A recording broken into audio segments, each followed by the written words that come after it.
Hey, I don't know if you guys hear me, but we're starting in a second. Hopefully you do.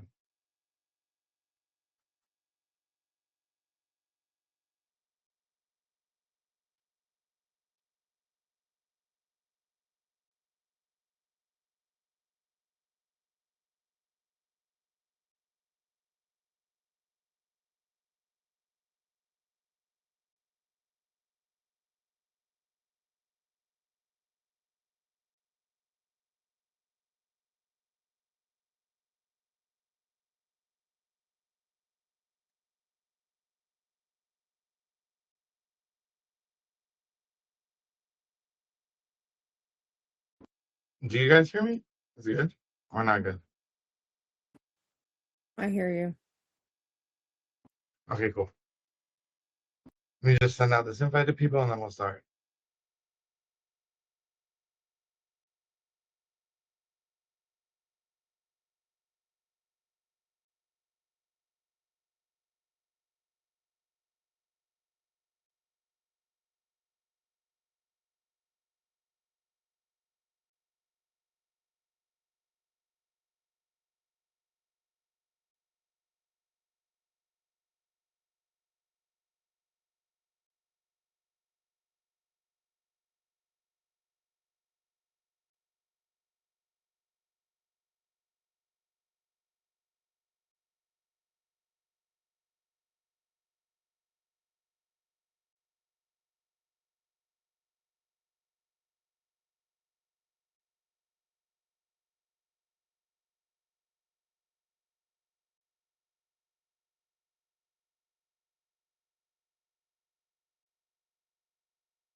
Okay, cool.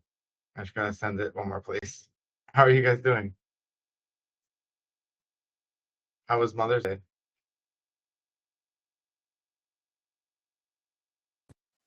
Good. Real good. Did you eat good food? Yes, but it wasn't as planned. I ended up watching all five grandkids while my son and daughter-in-law had to go work on their new place that they're buying. They had to go fix a deck, and the back deck had some rotting wood, and they had to go replace it before the um people come out to do their assessment for the mortgage. They're buying a place out on the lake, so they will be moving. So I will be, instead of five grandkids here, there will only be two. Do you want more? I'm gonna miss them, but it's been chaos since they've lived in the apartment that's attached to our garage, but it's just been, I bet it's gonna be hard because especially with the baby, because she's, had so many medical problems, and it's just been nice having her close and being able to see her every day. That's good. Yeah, but so they'll be about 30 minutes away from us, and It's it's not gonna be even far. hard. It is when you're used to them being just a few steps out my back door through the garage and right there and running through my house all the time.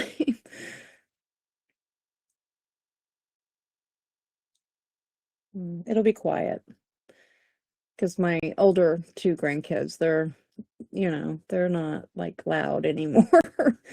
They're to themselves, and one's 10 and one's 14, 15, and you know, they just keep to themselves most of the time. That's cool. But the little ones, the 5 and the 4 and the 10-month-old now, it will be different not having them so close. Kids are just insanity. Mm-hmm. Especially after you raise your own and think you're done raising kids, and then they just keep on coming. Great kids. So I've been not we're not gonna it's not really the focus of this today, but I made something cool. Look, what do you think? An AI powered storyboard cinema studio. Looks cool. Well, I think what's cool about it is like you can have storyboards that are automatically created, which is really cool. Because everyone wants this view, but it'll like do it for you. I think I still have maybe no, I don't have the demo, but if you need a storyboard, this is I think the most interesting way because it really doesn't have a thing, but you can see here can like attach people and create. So I could say a magical journey of two of a bunch of talking animals who have magic. I don't know. And then you just create, and it creates the whole thing, like one shot. It's really good for like when I'm creating stuff, sitting there and having to generate and create all this. I'm ending up going between like different things. Like I'll be like a tutor or like machine to get the idea. But with this, it allows you it doesn't make the video though. So it's still like pretty much all you. But what it will do is let you get up to here. So you can see how like it already started generating the images, like a rough draft.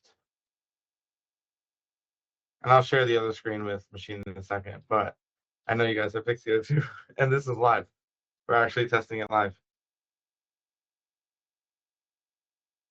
And what's cool about it is in my actual sidebar in Pixio, you can see things are generating like all these cool frames that I didn't prompt, and they're crazy good prompts. And then you come back here and you can actually see your storyboard take flight in like a second. What is that operating on? What image generator? Isn't Nano? that wild? It's a Is combination. that We're using Nano, oh, Banana, so, and GPT. Depends what you ask for. But what's oh, crazy, you get this like real storyboard feel thing, and you can like go through it, you can even regenerate it. So you can select like a frame like this one and be like, oh, I want to change this. It's so cool. those And then are if you beautiful images. I know, and I barely did anything. So the AI here is very good. And then this is by popular ask was, you know, what would make it better? So AI can actually look at your entire clip and be like, okay, here's what could be better. And then it could do it. All happening in Pixio. So it came up with the story and everything. You Every just, yeah, look, now that's it's neat. rating itself and saying like what it thinks it could do better. And then I could be like, apply those fixes. And then it will update all the frames. It's actually incredible. Hmm. Like if you're making a story. If you're not, like it don't matter.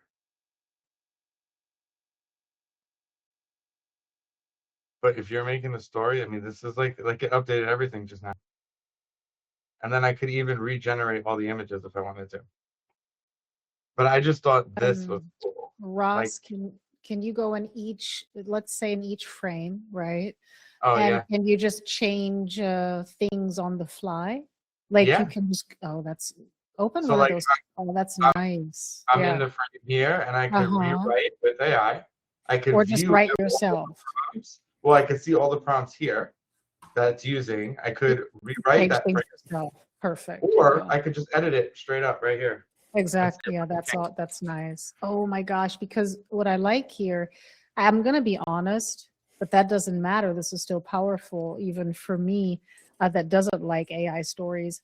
But it just depends on what you're doing, right? I'm not saying AI Hello. stories are bad that AI does, but it's cool that you have everything on one view. It's so creative, you know. It's like a canvas and you got everything in one view. You know how creative that is? Does that make sense what I'm saying? I don't know Yeah, if it that sounds like so the vibe and the production process is way more creative like this. This is really nice. A nice big screen. I see every picture nice and big. That is so cool. yeah, we're trying to change how you would approach like making a movie because I'm making a movie and it's like an hour long, and like my approach to this whole process has thoroughly changed in what I want and need out of Pixio, given the context of creating the way that I want to create. So this is just like a step into that direction. It's Cinema Studio and it's brand new. Our first app is called Storyboards, and there's going to be more little apps in Cinema Studio. But the first one is meant to basically create an easier way to tell a story if you're not very good at this, because the AI audit and then the AI shots, all of this really do play a huge part, because it's able to figure out like a good camera and then like a lens, which matters that no one cares about. And so what I like about it is it's not, and it also like doesn't just jump to 15 seconds. I noticed this Yep. one will say, okay, this should be 8 seconds, this should be 7, and then some will be like 13, some will be 20. Like it just depends. So it's really interesting. And I think in combination of this plus boards, we also updated boards. So they just are, it's just more innovative now. Like the way boards work, everything's more seamless. And then we also fixed all the glitches in Canvas. So now you could like make brand new canvases and just edit images on the fly, or say I want to start with a YouTube thumbnail, and then you get a YouTube thumbnail that you can then edit and prompt. You can literally hit create image and say like what you want. So it's just about making the verticals of using Pixio, depending on what you're doing, easier, which I think is always fun. Video Agent was like the start of this madness. And then beyond that, it was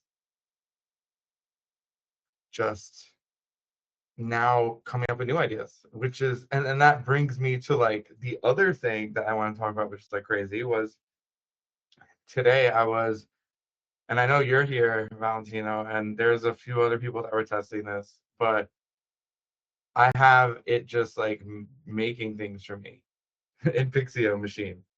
So I could just be like, make me image of a monster that is cute and fluffy.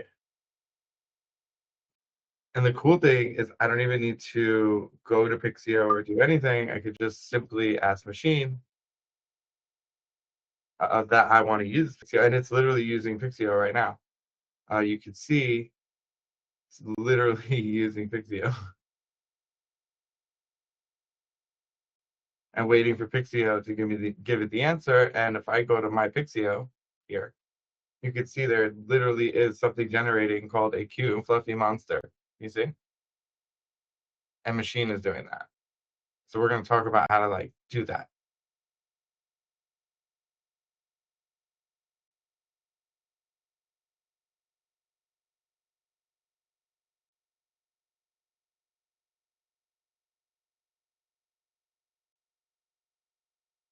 And then here it gave me the image. And the cool part is this is a Pixio too. I'm laughing my butt off. State. You mean news? They have a shop. You mean news research? Yeah, they have a shop. They're in New York. They have cool sweaters and t-shirts. I'm so sorry. Okay, proceed. No, you're good.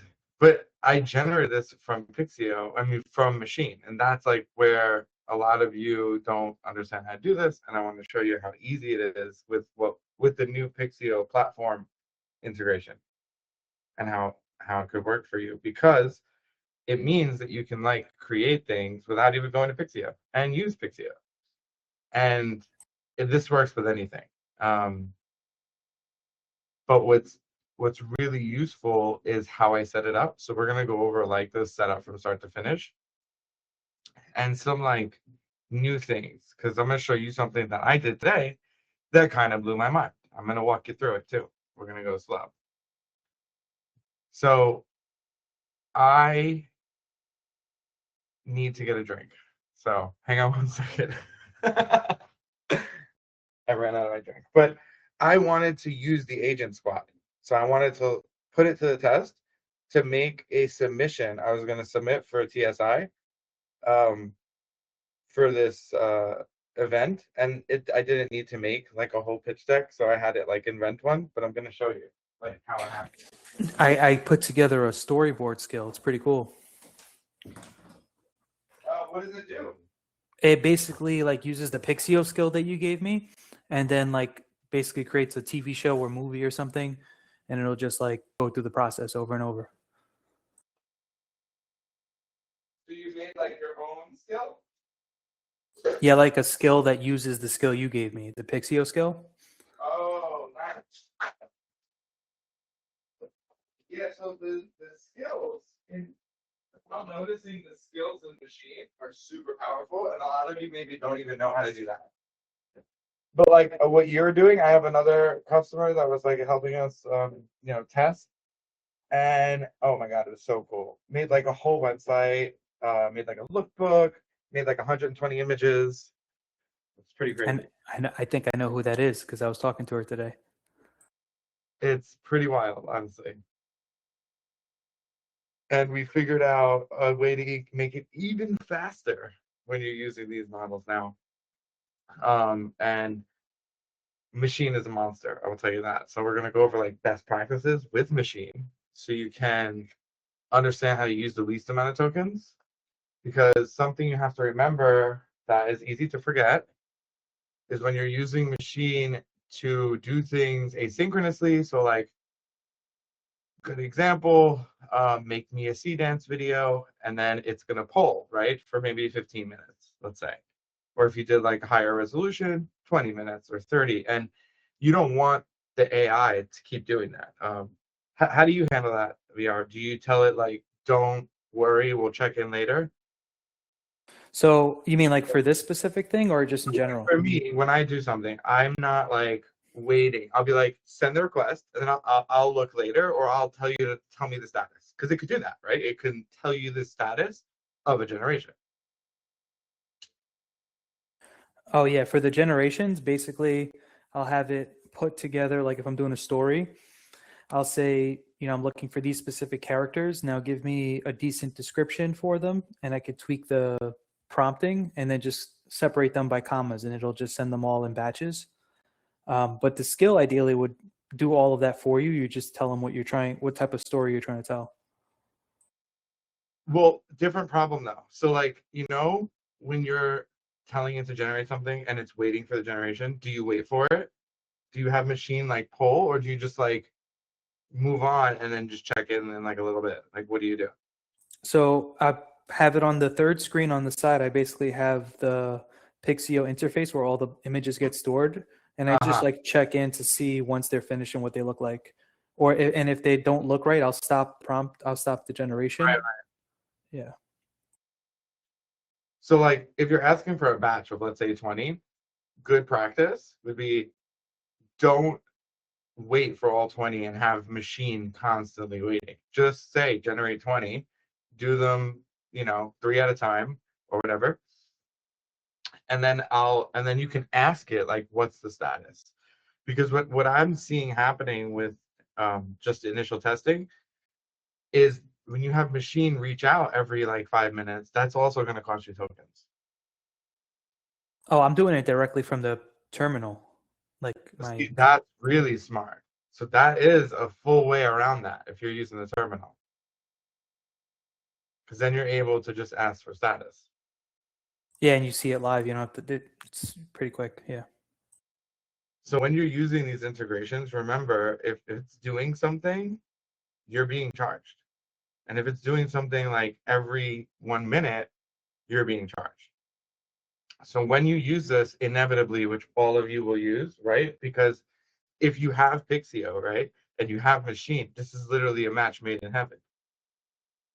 But you want to use it responsibly, right? It's like, yeah, like drink responsibly. There you go. That's the slogan. It's like that. You got to be careful because you could, if you're using Opus, also not useful because you're gonna get charged a lot of money. I'm never on Opus, and I literally made machine. I teeter between this and this one, Grok 4.3, GPT 5.5, and I've been recently trying Minimax 2.7, and I'm currently testing DeepSeek if it's like good. But I would not use like Opuses or Sonnets for the talking to the API. I don't think it's like helps you in any way. I probably should stop using Opus. No, I mean it depends what you're doing, right? If you're using it, so think about it like this, VR. If you're using Opus, right, to check if something's done generating it, I feel like that's a waste of tokens. Would you not agree? I guess. I mean, but I just get like a fixed monthly fee. So, and I never even come close to my limits, and I have a huge amount of work. So it's like, I feel like I right now I'm being subsidized, so I can use as many tokens as I want. I haven't even come close to 50%. But without that, let's not think about that. Let's think about raw token use, right? If you can take Haiku and ask, right, is it done yet? And Haiku can make the command and say it's not done yet. Versus Opus, that same exact call, it's the difference of like 20 cents to $2. Yeah, I mean, if you're paying by the token, it doesn't make sense. You just use the cheapest model that'll get you the answer. You could use Gemma if you wanted to. But I'm saying in machine, right? Let's say you're using machine, right? The interface machine, not like Claude Code or Codex. You want to do the same thing. You don't want to use a model that you don't need to use. I think that is a huge thing people need to understand because just VR, like your thing that you have with them, if you were to take that, all your usage, and bill yourself through the API, do you know what the difference will be? Oh yeah, I already did the math. It's like subsidized 10x what I pay. Guys, it's insane. So if you don't understand like the actual token exchange, you should like go and look at Anthropic's pricing. Then you'll realize like I don't need Opus. That's ridiculous. For what?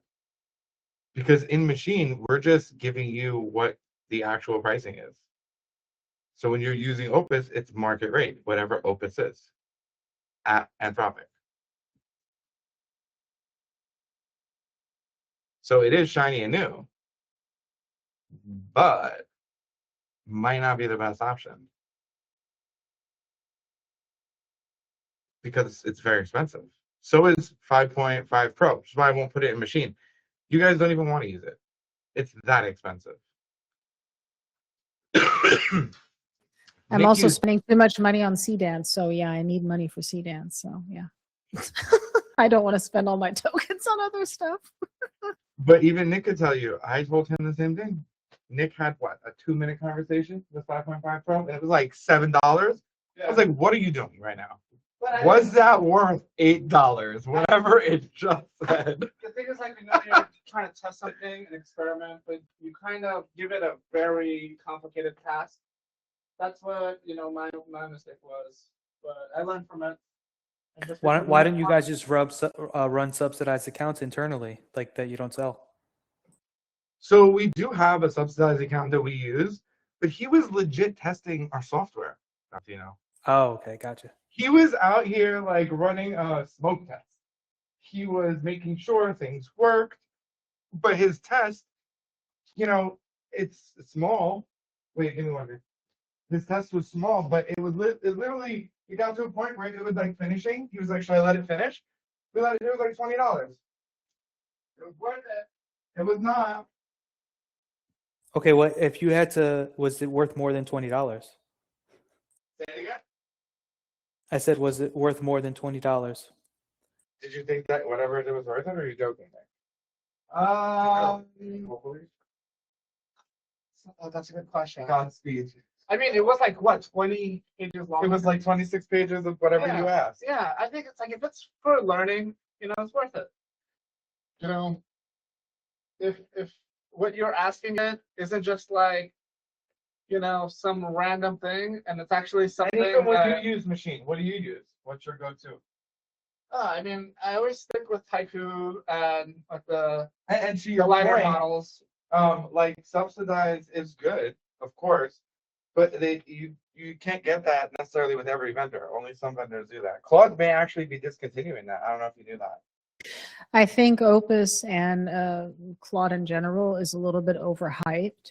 Of course, it's the tool calling is advanced. I will admit that, because I mean, do the coding is I do all the Anthropic courses. You guys can learn a lot about how they build. So yes, I would give it that, but it's just overhyped. I use the cheapest models, and they work very fine, But of course, if you're having a longer task that needs to be done, you're building something crazy. I mean, yeah, you might as well give it to Opus, but how many of us do that? So it just doesn't make sense. It's just not economic. It doesn't make any sense to use these expensive models. It's like, for me, I'll hit like a crazy hard problem, Sharon, and I'll be like, let's try Opus, and then 5.5 ultra high maximum, whatever that is, and then Opus thinking to the moon and back, whatever. But I'll do it in a very short burst for me, and then I'll just go back to like the normal models. Yeah, I Only mean, if I hit like the hardest of the hardest problems. the models themselves, I mean, I don't care. I'll use any model. It's only the reason that I use their models is because they have that co-work option. If co-work could plug into any model, I would just use any model. But like that tool is super valuable to me. So I just happen to use their stuff because it's plugged in already. Well, that's something else, VR. Of course, if you're using co-work, you're using co-work. I yet have to see something that is like co-work. I mean, you could probably build your own thing, but other than that, I guess that's why a lot of companies are adopting Anthropic, because of co-work. You know what I mean? Yeah, you don't really need to, like, you could probably accomplish it through the terminal if you know what you're doing. But, a lot of office people are not that technical, and this is a lot more efficient. You pointed out a folder. Yeah, I mean, Yeah, we've had machine can do it too. We Well, just need the damn things to work now. Oh, I'm so sorry, Ross, but are they No, done? you're good. Can we use it now? No, so that Because then thing, machine can be co-work. that the co-work part of machine, that's actually launching today. So you'll be able to install There it. you go. Awesome. That's going to be part 2 of our masterclass. There's an update coming today that's going to change how machine works. Not visually or anything, but functionally. It'll allow it to communicate with your actual computer. Yeah, because that's basically all that co-work does, right? It's basically their computer use. And I mean, we can already build Excel sheets or spreadsheets and everything with machine. It's just that it can't go on my computer and do and grab and do that.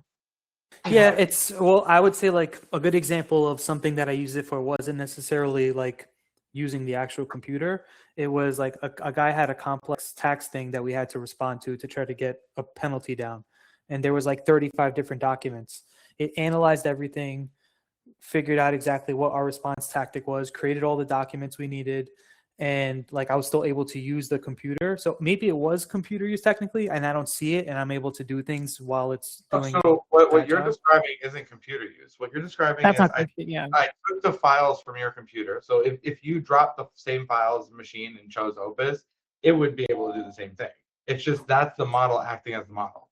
Yeah, no, but I've done that before in like machine, and it like once I put too many attachments, there'll be like some errors. Like I have to do it in batches, kind of. It'll say it's too much in Yeah, one. so you just don't gotta put it in an attachment. You can go straight to the sandbox and put it in the computer.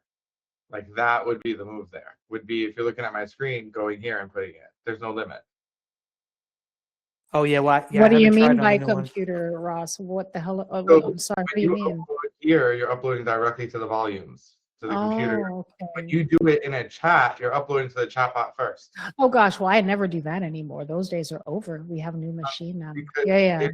if you do it the other way, the model has a limit, right? So Claude or whatever model has an actual limit, but uploading straight to the machine costs 0 tokens VR, and the relay to that information costs 0 tokens. And that's one thing that where co-work comes in. So it's on your computer. It's able to not have to deal with sending files back and forth because they're actually just like files in the context of your computer. Yeah, So it's but not and like it's also you're that just when you using its model. it's also that when you download them, like let's just say clients email you stuff and you download things from the PDF directly into their folder, you don't have to move anything. You just Right. point it to that folder. Exactly. Yeah. And that's sort of what when we have the next update, not today's update, that's going to happen for the next class, is you'll be able to like mount, let's say, a folder from your computer, like your desktop, into the ability for machine to grab it if you wanted to. You know what I find highly interesting now with machine, that you can basically use it as your operating system. So if you're serving clients, right, you have a folder for each client, right, that is sitting in here. I mean, I'm thinking maybe having that on my computer, right, and then machine can just grab it on the fly, That's what's gonna that's what would happen. and then I don't have to waste volume Right. or any security issues, that which also can't happen necessarily, but it's a sandbox. But you know what I mean? It's like that's cool actually, because then machine is just my operating system that can grab any document that I need, which could be each folder one client, and then there's all the data in there, and then you can just work, you know, out of those folders and do whatever you need to do. Right. I find that highly interesting with this new machine layout. It's cool. Yeah, and when I spoke to you VR, like of the many times we talked, like these ideas, wait till you see what we are cooked up, how it's gonna work when I add the computer relay. It's pretty wild, honestly, because you can use You like know what would be super duper cool if you were able to like provide like a software SDK and it will just like create MCPs for you without having to like it'll just do it. yeah. So we already are. It's just almost done. I think I can show you on my screen. Let me see. I think it's on my account. There's like two dots. Hold on. Let me show you. So this is going to be the SDK that you can use to make whatever. So Claude Code can harness this, the entire machine VR. Like it has the ability to spin up machines, Claude Code, and manage them and create servers. You see this? Oh yeah, you showed me this thing. I have it set up. I haven't finished it, but yeah. But now it's like, Ross, oh, I'm so sorry. Could proceed. oh, what's the question? Well, I want to say this is crazy technical. I don't know if it makes. I mean, there are 18 people I think here. They're probably like, what the hell are they talking about? No, it's okay. Going through all this stuff. This isn't even like live yet. This is mainly a developer tool right here. Do So you like, guys? Okay. Is there any? Well, okay. I'll go back on mute. no, you don't have to go on mute. Remember when you asked me about the API? You're looking at it. This is all the things you can do. I love this. I mean, you can even harness all the agents. And it's fully documented. So if you wanted to create, let's say, a message or a session, you can. We support almost pretty much any language right here.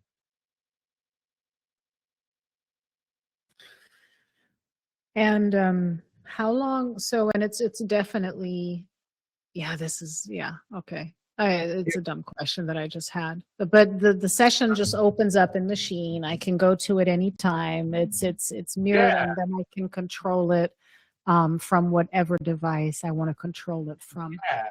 It's how we're letting you use the app. We're using the Machine API. This is so cool. We just haven't launched the app yet. It's coming. And Okay. what I can do also is, I don't know, it doesn't make sense. It doesn't matter. All good. Well, we're gonna have a masterclass specifically on the API and that part. So when we're there, we can dive deep into all of it. It's just coming online right now. So not everyone has access. Only certain people that I flag have access to the API because it's a little powerful.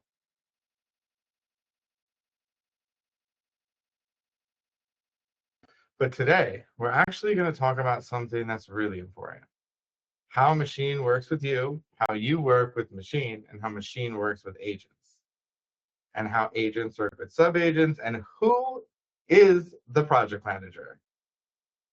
And what does he do? So we're going to talk about all that right now. It's very interesting. So I tried something today. Call it an experiment, right? You guys like experiments? And I see the chat, by the way. So if you're not a speaker and you write in the chat, I see it. So you're good there. I started with make a new project. My favorite thing, because when you make a new project, hold on one second. Who is this? Oh, when you make a new project, it kind of separates everything, which is good because I don't like my conversations mixing together. Some people don't care.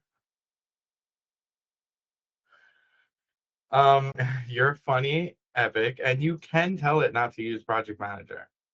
It's not like you can't. I'm going to show you how, but I'm like example, I'm not on Project Manager and it's fine. It's just when it wants you to have the best experience.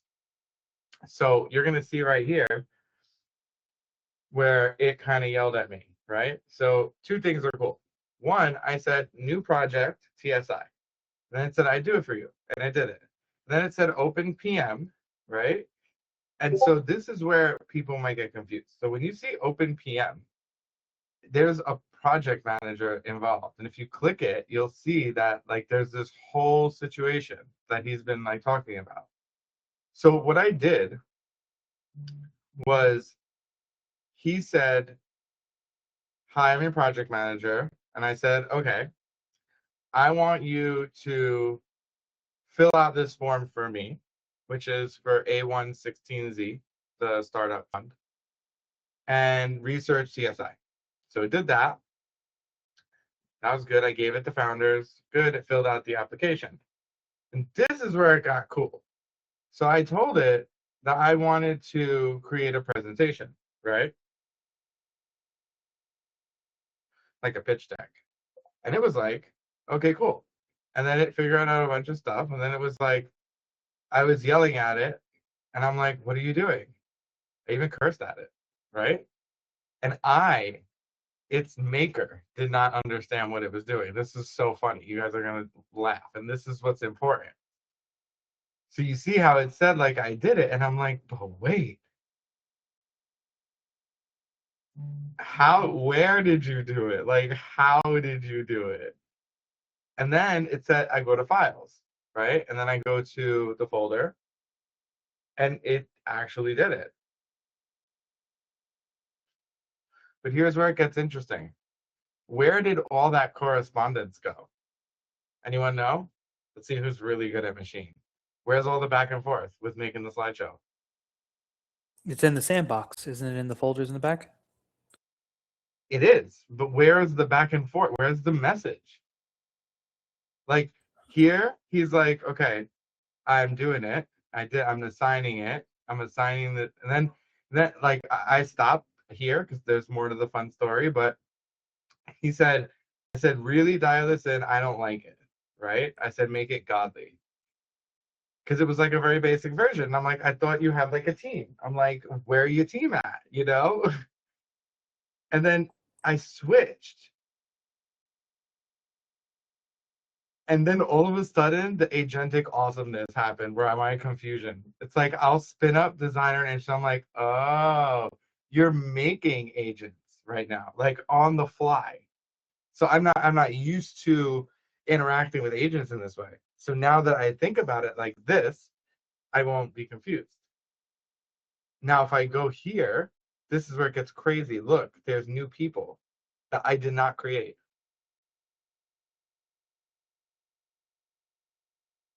And if I go to settings, I didn't build this prompt. Look at this.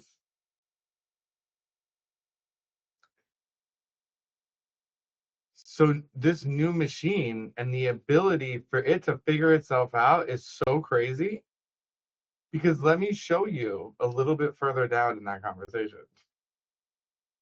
So then they said, okay, I'm going to dispatch it. So I'm like, all right, well, let's see how this works. So then I go here, and you can see it's now in the board. Now check this out. It had a whole conversation with itself. Can you even believe? Look at this. I was like, what is this? Look at this.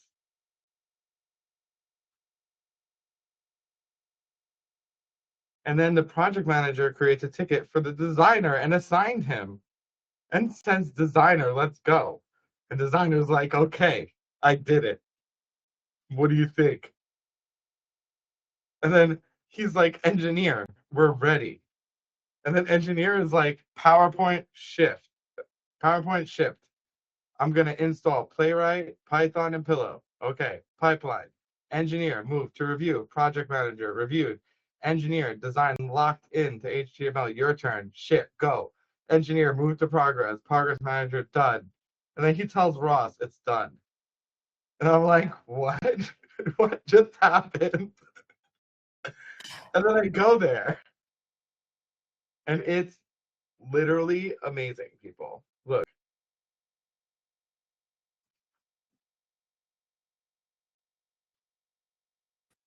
Yeah, it looks really nice. Question there. So can I can tell what type of sub-agents I want and also what their role is. Can I do that too, Yeah. right? When I So, like, start the planning. Yeah. so this is where PM is really important, because if I'm in TSI and I go to PM and I'm like,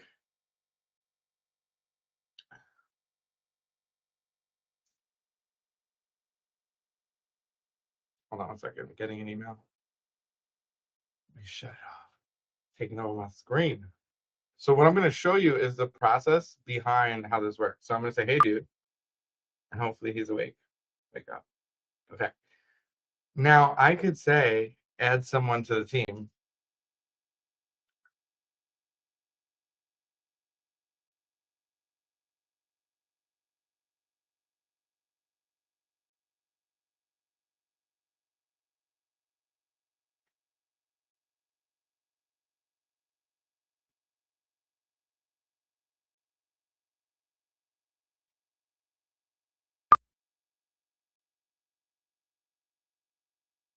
Look how crazy this is.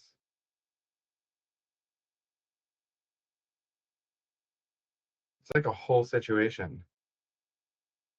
Now,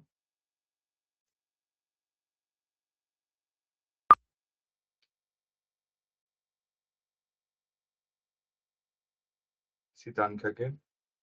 Yeah, look.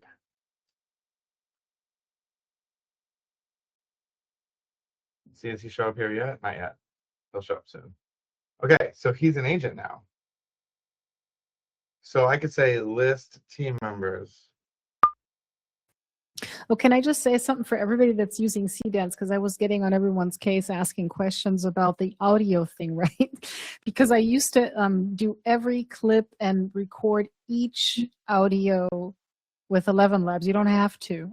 You just use the same one over and over again. CDance can do anything. It's so crazy. So one audio of a couple seconds can determine the whole clip and ongoing clips. Same voice. So cool. Sorry. I just No, wanted to let you I know. just see that all the time. It's like insane. Like absolutely insane. It is one of the craziest models I have ever seen. I even used it the other day and just blew me away. Like, I'm just like, wow, this is crazy. But you see, Sharon, how easy this is? Look, I didn't even like do anything. And if I want to see it, I can go straight to here and see who's in the team.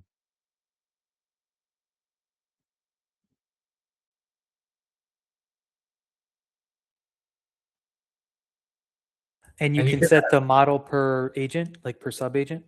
correct. So like when you were doing like a new agent, you could select like what model they get. You could select what they can do and contributor or This orchestrator. this is exactly why I love your tools, Ross. Because all these other providers just have everything like closed. You don't have any tunability, right? You can maybe switch the model, but you can't really switch how it works.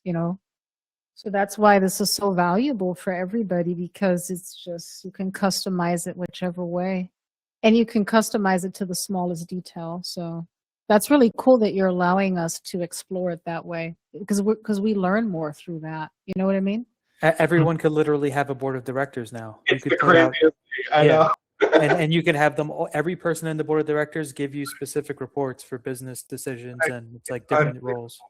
It's like we are entering a whole new world, people, and that's why like it's yes confusing and like sensory overload at times, but also when you like understand how agents want to work, working with them is a lot easier. They like have a way about them. They don't. It's not just like a one agent type of situation. Most people, like if I ask for one thing, I could have 6 of these agents running simultaneously. It just depends what I ask for. And if I want to make like if I don't even know what I want, let's just say, right? Because like I really don't even know what I want. Anyways, here's a PM. So can you add whatever teammates we may need? We are a startup. We need all the proper teammates as agents. If you need info on us, ask. And project manager's gonna be like, okay, bet. I'm gonna like deck this team out right now.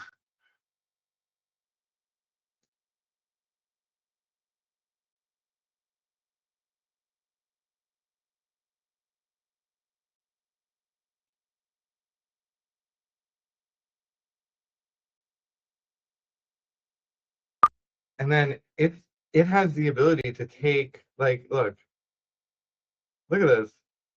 It wants to make all these people. I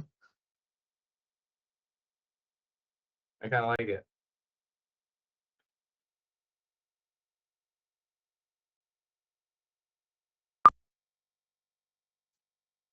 Oh, could you scroll up a little bit? I was reading that. Yeah, hold on. Oh my god.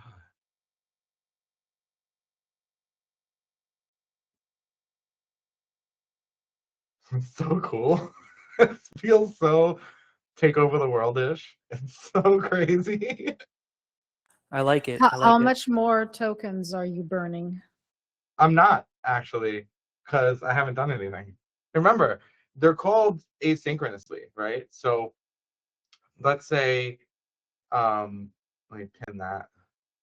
Let's say you're like you're not doing anything, right? Then there's no tokens being used. This is just creation. Oh my god. What do you This is mean? what I'm like. This doesn't require anything, and it's not going to give the whole context. So if it talks to designer, it just slices out whatever designer needs or Mm, engineer and sends that to engineer. It doesn't send the whole thing. mm. Oh, So you're wow. actually Okay, saving cool. tokens if you can deeply compartmentalize your like team, you actually could save tokens.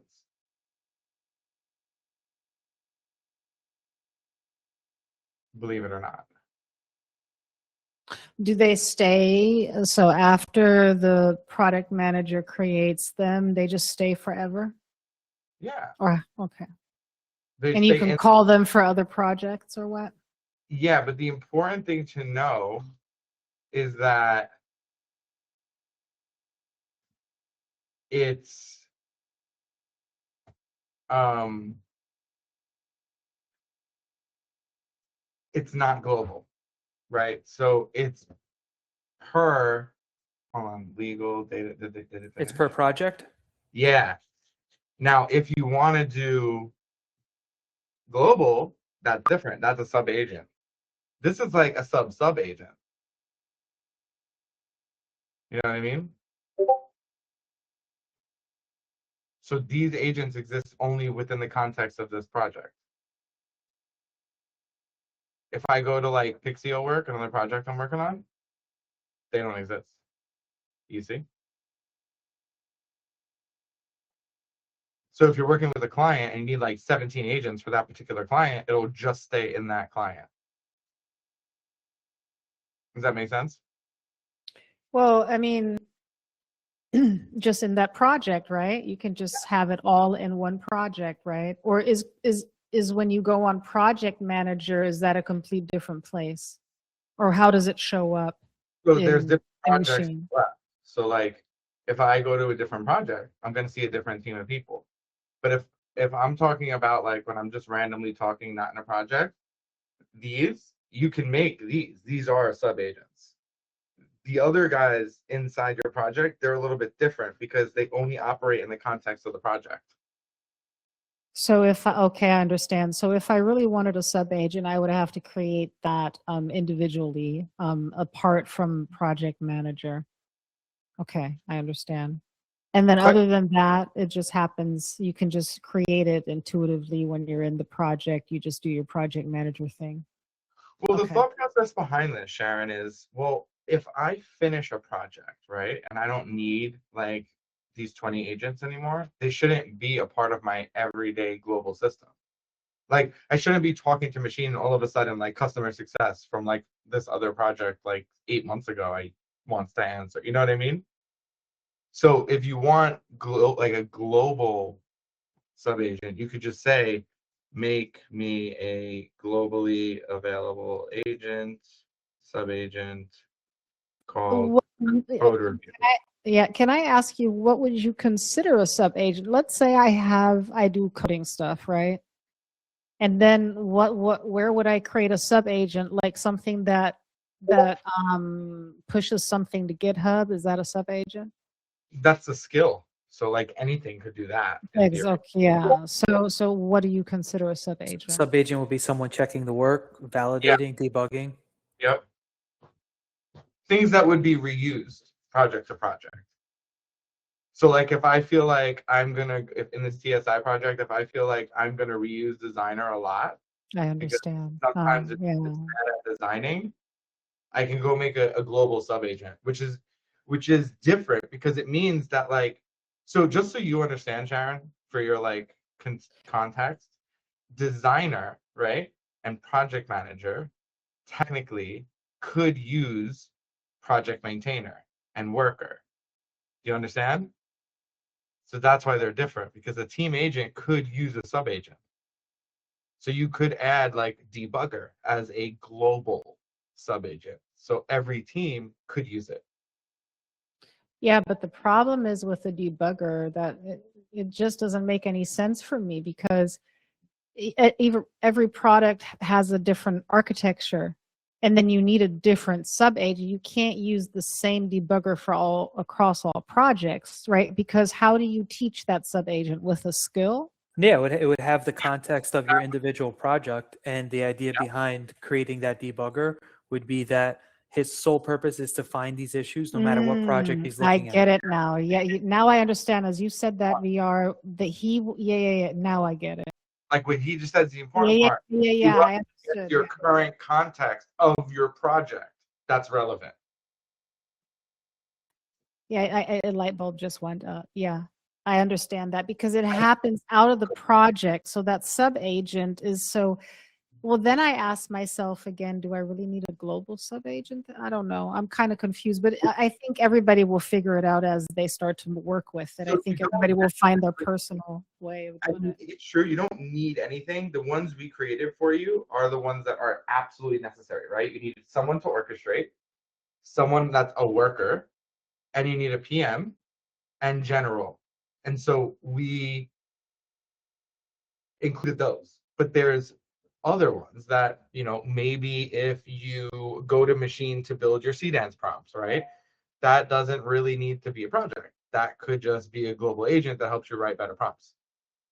It can also be a skill, right? It can I also be a mean, skill, yeah. that's where I get confused. I'm like, okay, So when do I do skills skill? When do are I do a darn? so skills are good because they're lightweight, and Mhm. any agent could use skills. Where you want Yeah. an agent, like a sub agent, is when you want something to happen in a particular order. So if you're like, first, I want you to do this, this, and this when I give you a problem, then a sub agent would be necessary because the skills wouldn't happen in the order that you're asking them. Yeah, just consider like, okay, so consider sub-agents like you need a new employee and that employee is in charge of these specific set of tasks. And so like they're always going to do those specific tasks, and it's like more than just one thing, but it's all kind of in the same realm. But it's just within the project, right? Exactly. Like exactly. Say you Mhm. get a bookkeeper, Yeah. they only do books, and then one guy does the taxes and he reviews the books, but the bookkeeper only does books in my context, I guess. Yeah, exactly. So like a bookkeeper would not be like a project agent, it would be like a global agent for you so that it could do that. Well, of course, yeah, I get it. If I'm whatever I am, um, my sub agent is basically just that additional employee because there's a new task that was added to the thing, or I just wanted to separate tasks. I mean, it makes sense, but it just stays then within the project. And Right. when it comes to these global agents, I mean, yeah, I think everybody, I don't know, I'm just asking if I need it, but it doesn't matter. It's cool that we have all these possibilities, but I think each and every one of us really have to sit down for a second and just go through our workflow and see what makes the most sense. I would say the time when you have to start considering more agents is think about, oh, I'm getting too much work. I need to hire somebody. Okay, what am I going to hire them to do? And could that be an agent instead, basically? Well, I'm really trying to just do skills, right? So I'm just like, okay, so I have a universal agent that can switch its role whenever it needs to switch its role. So that's how I'm using it now. So for me, skills is the only thing that I see important, right? But thinking about Skills. sub agents, you know. Yeah, but what happens is as you grow, your skill set's going to get larger and larger. Think of it like a regular person. And eventually you can't keep all of that in your head and you can't do it all. So that's when you say this bundle of skills goes to this agent and they only handle that. And then you sort of like abstract away from it. I And think it's more of repetitiveness, right? So if it happens every day, you're probably going to put an agent in charge of that part, Right. and that's when a yes, sub agent comes in place. Okay, yeah, exactly. makes When, sense. Like, when you, for example, you said, Sharon, oh, now it's going to cost so much money. Remember when I made like more than 80? But look, I just tested this conversation has a context, and it did the whole pitch deck. This is the redesign engineer, and then I'm going to also open up the actual, and you can see each one of them have their own chat. So now I'm going to open up here where you can see the chats that actually happen. Designer has one, engineer, and me, and the PM. So we're going to go to designer and go there. We're going to pin everything. And then we'll use the cheap one just to get context. And I wrote DJ. I meant to say good job. Okay, hopefully it'll figure it out. It's going to be like, what? DJ? Want to party? Okay. So this conversation right here, that's happening right here, literally $1 for the entire redesign.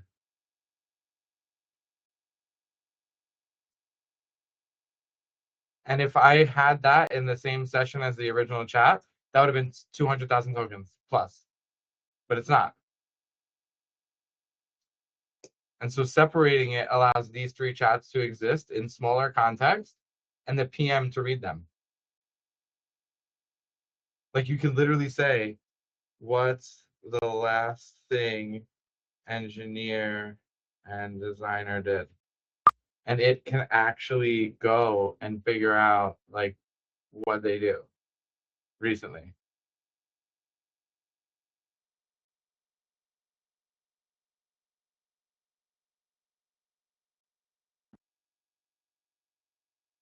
And because this was broken up, you're not getting this one chat put together. And Anthropic and most others, as your tokens get up to the like 100,000, that's when they start charging you double.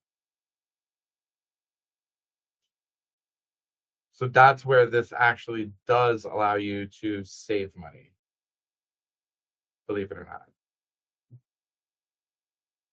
It's when you have one chat that goes on for 77 years that it costs more as you go through it.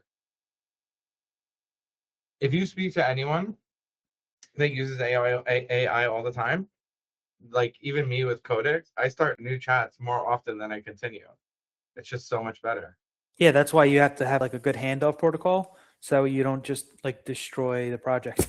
That way you're not using all the context each time you open it. And like when you're using like Pixio API and other things inside Machine, and you're waiting for calls and dispatching calls, you want to keep in mind not using like any model that's very expensive at all, because making a GET request, I mean, the dumbest model could do that, I would say. Like whatever the dumbest model is here, I don't even know what it would be. Probably Kimi 2.5 maybe. But that's not even that dumb. It's not.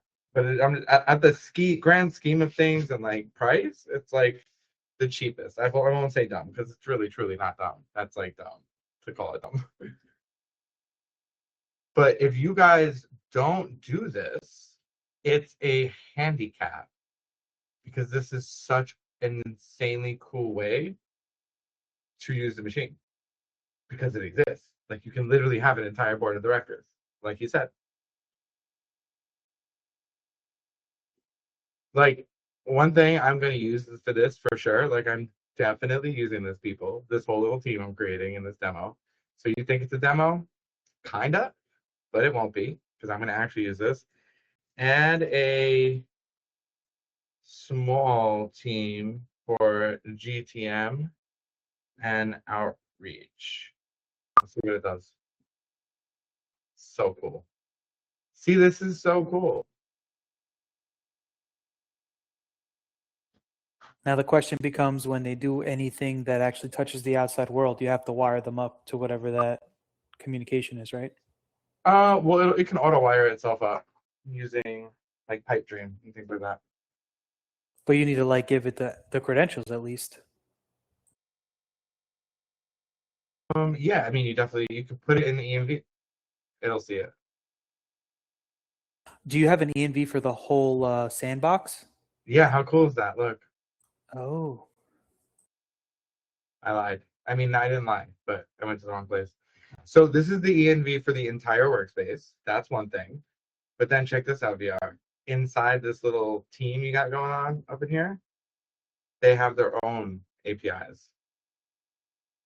So like Stripe, you see? can you set permissions at each level for each agent? Yeah. So it's scoped. So if I were to put like whatever, I could scope it when I create the agent, like if he has access to it on the in the like onboarding of the agent in the PM. The PM could restrict it. I saw some cases where they put permissions on these agents and they found ways to bypass it and just kept going through their That's permissions. why the agents don't have control. The PM does. That's the biggest, hugest, safest thing that we built. The But agents the PM doesn't execute any tasks, only the sub at agents do? all. Gotcha. Yep. It's just a mommy. Yeah, you're early to that because most people are not implementing like a mommy agent, basically. Yeah, no, it's so stupid.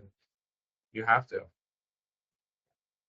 But that's basically what it is. The reason why we have PM is so that that does not happen. Because agents can have scoped credentials, which is crazy. So we have to make sure like that, you know, it's being done right. I mean, just that feature alone, you know how many enterprise customers would pay you just for that specific feature? Oh, I know. That's why we're building it in this way. Like, I don't want to build a chat. Like, there's enough chats in the world. I'm building an operating system. And like, if you're here watching it as it grows from like the first version of machine, you see the idea. Like, but when people just see it for the first time, they're just like, oh, what is this? Because they approach it like a chat.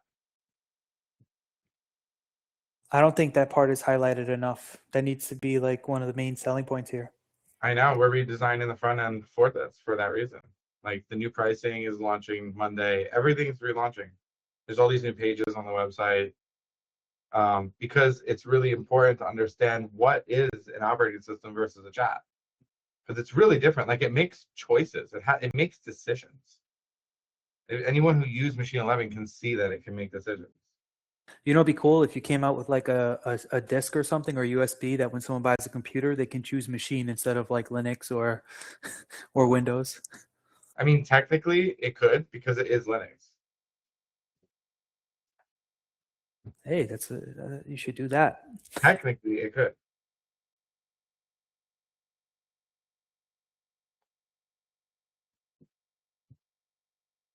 And you can ask machine like, what teammates should I need for this project? Like, I don't even know what I'm doing. You know what I mean?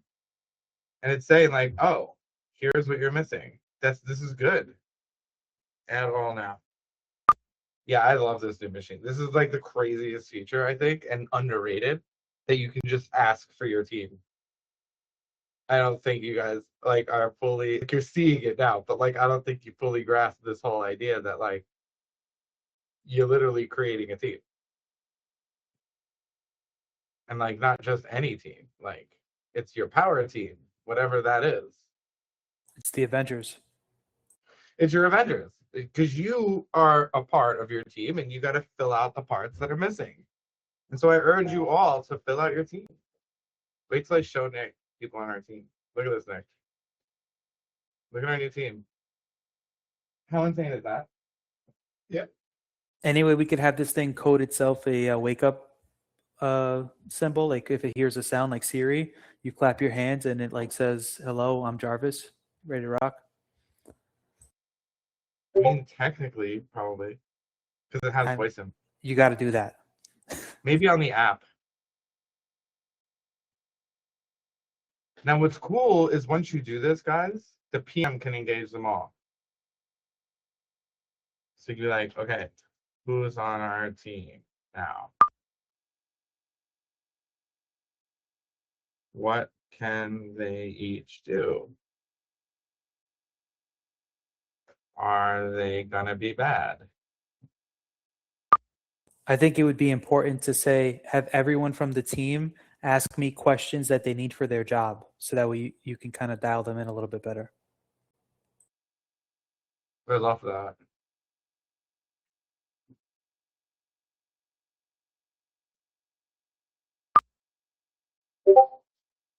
I love that. This is so good. Yes. Love that. I am going to be the sync point. Yeah, this is really good. It's called a pre-execution check-in that VR and me just created right now. And this is just created by talking to the machine and telling it what to do. And it's updating all the agents like at the same time. So if you wanted like super advanced level agentic technology, I mean, you got it. You just got to sit down and figure out who's your team right now, because that's where we're at. And then you probably want to have like the culture of your business. So have like the PM question you on like how you want things to be running when you're not around.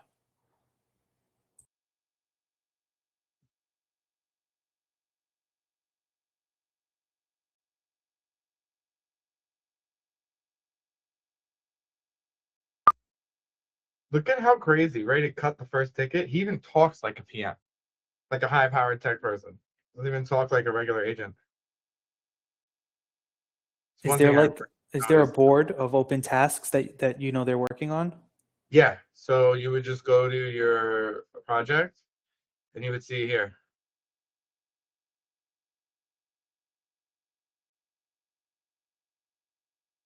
It's crazy. And the PM kicks off all the things that are in progress, or you Yeah, have to do that? we're gonna do one right now. We're gonna try it. Okay. I want to make a nice.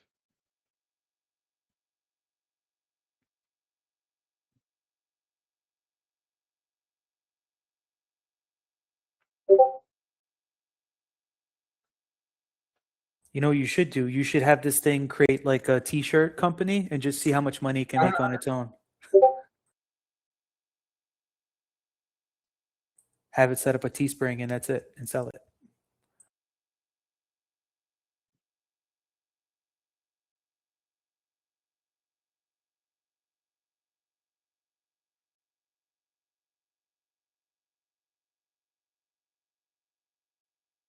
Let's see what it does. So it's gonna create a ticket, but who's it gonna engage? That's the question. So we're gonna go. We're gonna spy on it. Oh, it yelled at me. Did you guys hear that?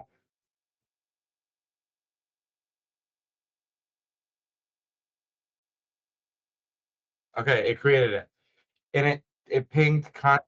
Oh god, there's a lot happening. You hear these pings? Oh, there's so much happening right now.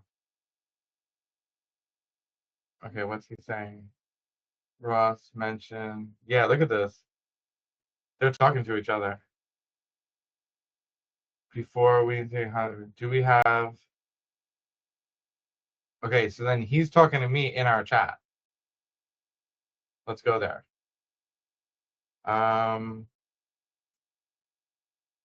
Let's say 200 NYC schools. They all made websites for one semester. Make it warm and enlightening. I'm just literally, I would call this like vibe working at this point. So now it's creating a ticket. Team is mobilized. Feels more and more like the Avengers. Every answer. All right, so TSI has a red dot, right? Red dot means something's going down. So we're gonna go there. Oh, look at all these in progress tickets simultaneously. Okay, let's see if they're doing that. Now they're just working.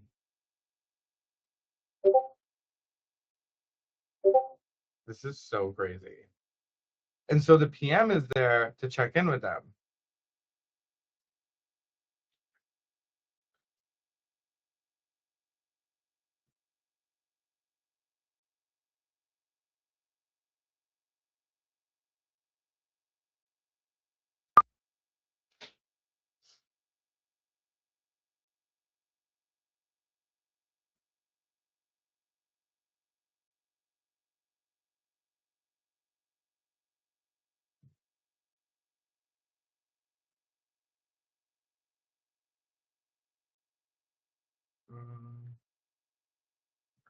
Asking me questions.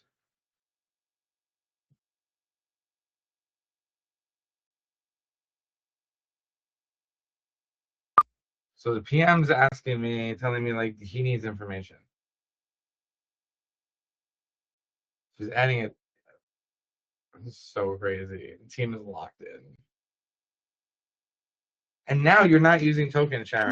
The team is locked in. That is so funny. I'm just laughing. You're like, Nick, Alistair, look at how locked in my agents are. What's up with you guys? Look at my agents. They're locked in. Are you guys locked in? And then they're like, at least they don't need a lunch break either. Yeah, they don't need a lunch break either. What do you guys say about that?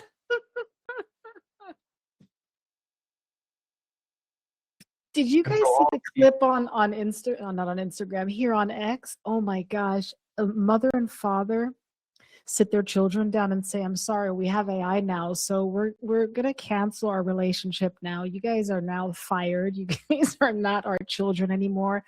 You got 1 week to go. We're gonna give you guys some snacks, but then you guys have to leave the house. We're parting ways from here." It was so fun. That's good. I did see that. And then the kid at the end of the clip is like, "But what about mom?" And then the dad smiles. "Well, she's next." Well, we got to do that in a different private talk. It was so funny. I hope I can find it. Let me see if I can find it. It's really hilarious. So one thing that's interesting is when it's working in this way, right? It's not gonna burn. It's not gonna burn your tokens because it's not continuously working, which is the other thing I want to talk about. So in a new chat, this dangerous. So if this is on, your code will go boundless. It will never stop until you stop it. So that's really, I would say, only good if you need it, which 99% don't.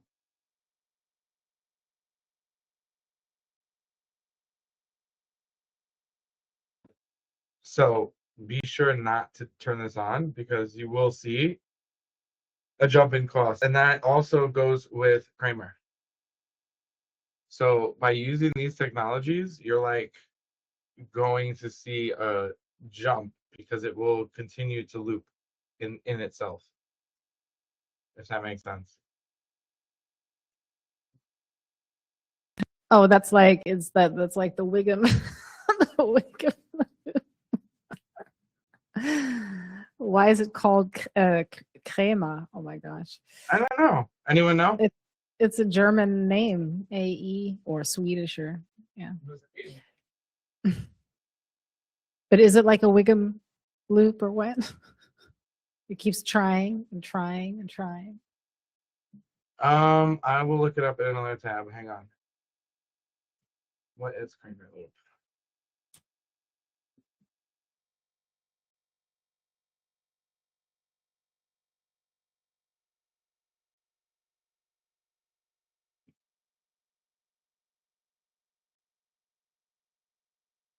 I need like the actual name.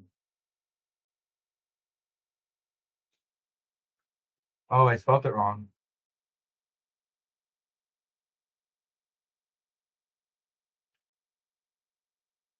Well, that's nothing new, dear Ross. No, it's just it's Ralph. It's a Ralph loop. So if you know what It's a Ralph Ralph loop. Yeah, Wiggum. Yeah, it's a Ralph loop. High five, right, Epic? and I don't use them because I tried it once and it used a lot of tokens. It's not that bad, is it? It doesn't stop.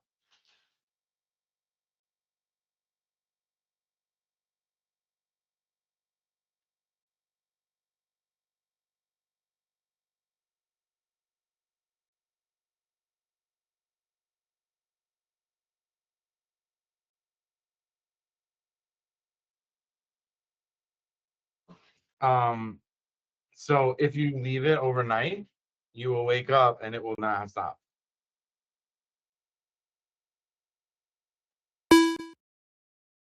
Now, what's really, really, really important is if you're going to create a sub agent, which we're going to do right now. So you can see, make a sub agent available globally called SEO.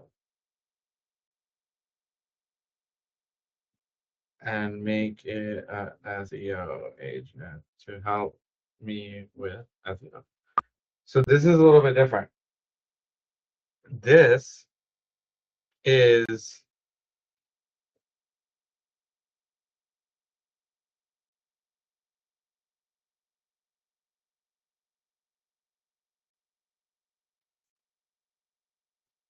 is a global agent. So now, if you want to make it available in open code, that's different.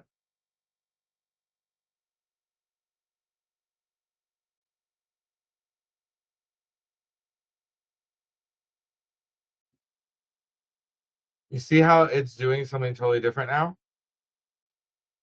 The reading open code. Do you guys see this? This is different than creating a team agent. You see what it says here? It knows. You just got to make sure you understand the difference. So now it says this. This normally means you need to refresh because open code just died. And if it did, when it restarts, you will start to see your new SEO. It's still restarting open code. So it takes a minute once you hit restart. And that basically restarts the entire open code system. Also, I just spoke a lot, and while we're waiting, any questions? Chris, hold on. Let me load up yours. So, few things, guys. If you are on workspace 37 or lower, send me a DM tonight. You're here as a you can chat, right, Chris? Are you not a speaker? I was trying to find the microphone button. Can you hear me now? Yes. All right. Yeah. So yeah, I saw the message about update, like the update's not ready or something. So Do you know which version you're on? 36, I think. Okay. Yeah. So what I want you to do is go to the page /instances. We're gonna fix your problem easier. Okay, I'm there. Are you there? Yep. Okay. Now go to new instance Okay. and hold on. So this is gonna put you on 41 and allow you to go to 42. Good. Hold on.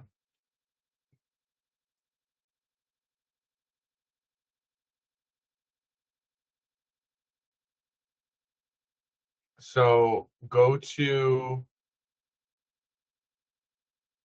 are you on Twitter? Mm, You're not. sure. But you can I be? can. I can Okay. be. Yeah. Okay. But you're Jotman here. Okay. So I just sent you a DM. Did you get it? Is my Twitter working?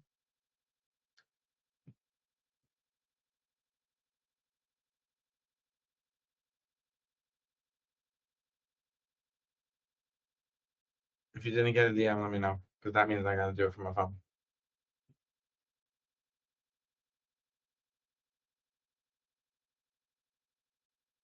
Did it work? Did you see a DM or no?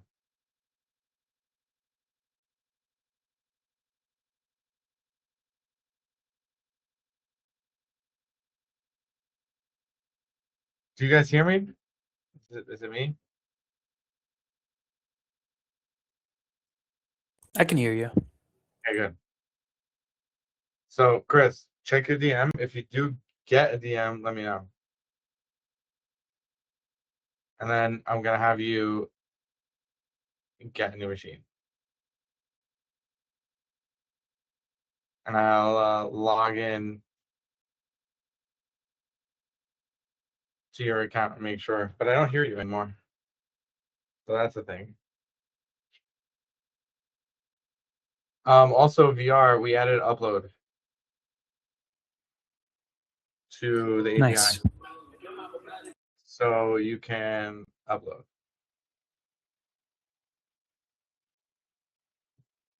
Because right now, if you're gonna send images, it for some reason it doesn't work properly because your images can be too big. So we just put it through our system in Pixio. So if you're gonna do stuff like that with images, you can now upload your image and get an asset ID.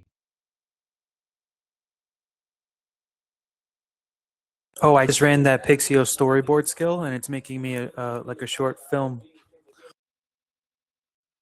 That's honestly really cool. Yeah, it's like pretty wild what we're gonna The be able to do. future is crazy. Creating skills is like cool. It's awesome, isn't it? The whole thing is just cool. Our first skill we created, and it was like pretty much good.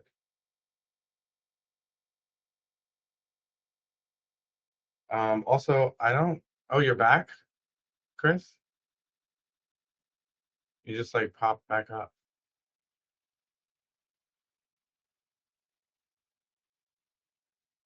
But if you do hear me, just message me and I can help you. And it'll work. Anyone who is not on 41, you're going to have to be on 41. So go to machine, go look. Oh man, why? You don't have to do it like now. Okay. What are you on? Are you on 40? Well, I'm lazy. I will wait till 42. Yeah, but if you're on 40, just wait till 42. Okay, so I don't have to get on 41. Okay, No, good. you can't be on 39, 38, 37. That's the problematic ones. So if you're on 36, 37, 38, 39, that is the cutoff. And you know if you're in, it'll tell you. So if you're 40, Mimi, that's good. That's perfect. 40 is good. It's just that 41, 40, 41 are the ones that will be able to upgrade. And then past 42, upgrading will actually happen automatically. So I'm pretty excited about that. But any questions so far on... Oh, I will also show one thing because I promised for the recording. Hold on. 1 second. Okay. So just for the recording, Pixio API is different than Pixio platform integrations. Why are they different? Because if you wanted to build like a full app or you wanted to use unrestricted like GPU access, that's only on Pixio API through Comfy, right? The platform integration, I'm going to share my screen, is new, like really new. And it's really interesting. And here's what it looks like. So you see over here, you now can make an API key in Pixio. And if you've never tried this, that's because, well, it didn't exist 48 hours ago. What it allows you to do is take your Pixio account, right? And use your Pixio account from other things like Machine. So Machine can go and generate things for you on Pixio. So if you were like, well, I need to create a storyboard and then I want to eventually turn them into video, like you can go one by one, like build a storyboard inside a Machine and have it do that, or Claude Code or Cursor or anything, and then have it execute those generations for you. And then when you want to go see them, you can just go to Machine. And it will have all of your generations that you create through the integration right here. You don't need to install anything. But if you've never seen a skill before, today's your day. So this is the endpoints. So I'm going to ask before I tell you, VR, what did you do? How did you do this? Did you go here first? Did you use the skill and the skill was like, here's all the stuff we could do? What did you do first? So originally I just fed the skill into my Claude code and it did the NPX download. Once that was done, API key. And then I said, okay, I want to create a skill on top of this that's going to be able to allow me to create short form videos and storyboards. And I wanted to kind of pull up the top to bottom so I can get like a finished product. And it created the skill, integrated it with the existing Pixio skill. And now you could like tell it what kind of story you want to do, and it will go through all the generations, all the storyboards, everything one after another.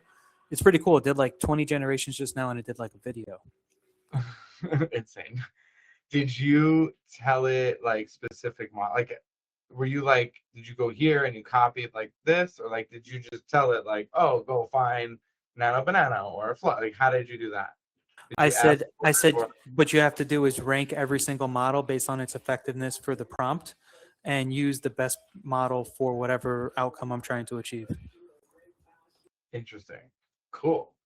So this is a Pixio skill. You can find it inside documentation. The skill is a good starting point, but as VR mentioned, he went above and beyond the skill. He made a new skill. That's what you did, right? Yeah, I made a new skill. I posted it in the chat if you wanted to see it. You could load this into your own Pixio. It's called Pixio Story.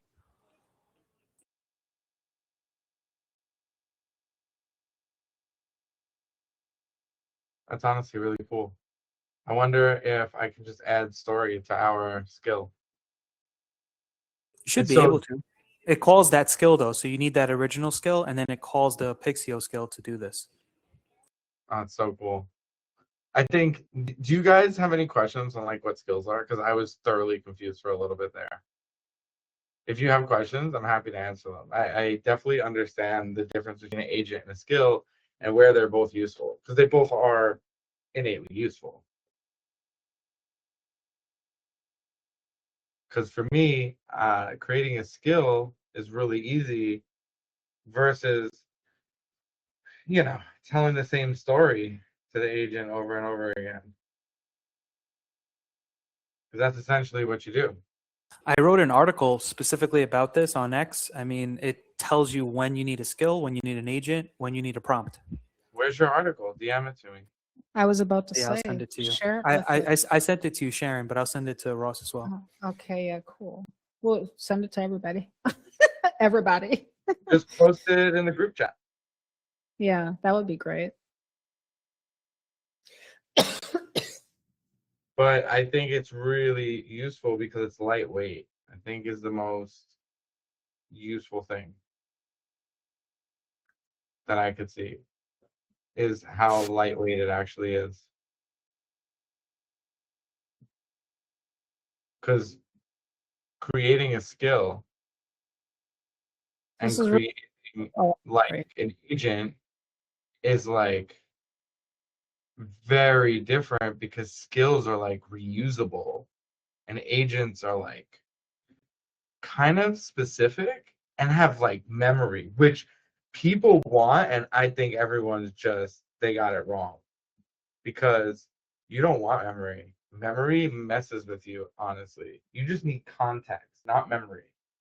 And you can't confuse the two because memory pollutes the chat. Yeah, if you need memory, it's not really this type of AI. It's more machine learning where it kind of like builds on itself. The idea is like that it wouldn't need memory, it just needs skills. Because I know in the early days of, oh my God, of AI, it's like you're like telling it what to do, thing by thing by thing every time. And that just no way to live, you know? What was your question, Sharon? I know you had something. I'm sorry, I already forgot. Oh God. I can't remember.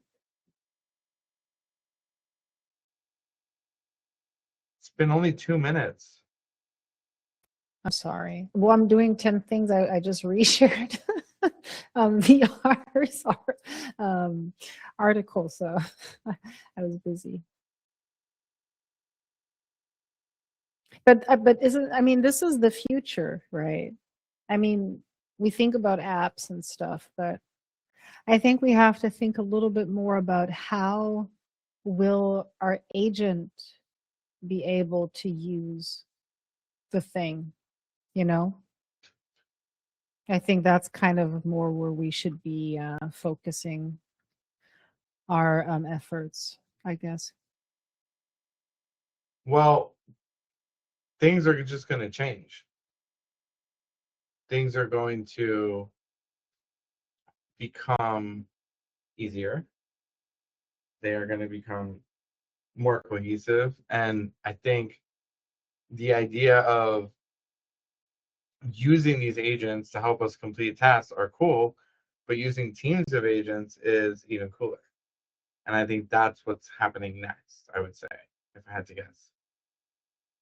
Is that we're moving away from like, have a good prompt, know what you're doing. And it's like, just get the right tool. That and get the right skill.